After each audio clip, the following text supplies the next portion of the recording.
গর্ব করে বলতে পারবো 10 জনকে নয়, একজনকেই মন প্রাণ দিয়ে ভালোবাসি, আর সেই মানুষটা জানতো।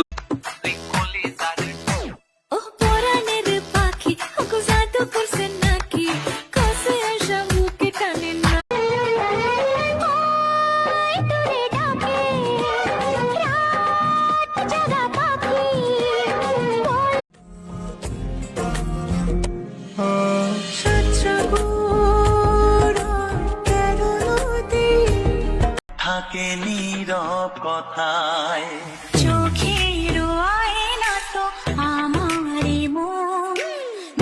4 साल से पागल बना रखा है, हर गली में तो आशिक बिठा रखा है। भुवने